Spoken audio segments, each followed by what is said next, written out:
বাবা, বাবা, ঝটপট এদিকে এসো। দেখো, পুতুলটা মনে হয় নড়ছে। কি বলছিস মা? মাটি কি কখনো নড়ে? রোদে তোর চোখ ধাঁধিয়ে গেছে বোধহয়। কি বলছিস মা? মাটি কি কখনো নড়ে? রোদে তোর চোখ ধাঁধিয়ে গেছে বোধহয়। না মাধব কাকা, মালা ঠিকই দেখেছে। আমি শুধু নড়ছি না, আমি কথা বলতেও পারি। আমি তিনটি জাদুর জিনিস সম্পর্কে বলছি। প্রথমটি হলো একটি সোনার চাবি, আর তৃতীয়টি একটি এই উজ্জ্বল বই। তিনটি জাদুর জিনিস আমার কাছে আছে। প্রথমটি হলে মনের ইচ্ছা পূরণ করতে পারি, আর তৃতীয়টি হল আমি জাদুর আসলে স্ফটিক। অভিশপ্ত এক রাজপুত্র।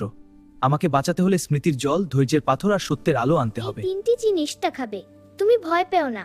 আমার ছোট ঝুলি আর মনের সাহস নিয়ে আমি আজ শোন মালা, এই তিনটি জিনিস আমাদের দরকার। একটি জাদুর চাবি, সাহসের তরবারি এবং জ্ঞানের বই। মালা, এই তিনটি জিনিস খুবই গুরুত্বপূর্ণ। প্রথমটি হলো রক্ষা কাবে, আর তৃতীয়টি হলো সাহসের তরবারি। মালা, এই তিনটি জিনিস আমাদের সাহায্য করবে। এই ছোড়লে সাপ কাটতে হবে।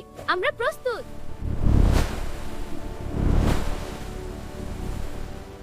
এই জল নিতে হলে তোকে তোর জীবনের সবথেকে সুন্দর আর সবথেকে কষ্টের স্মৃতি বলতে হবে।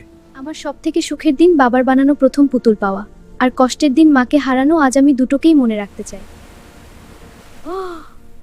এবার সংগ্রহ করি।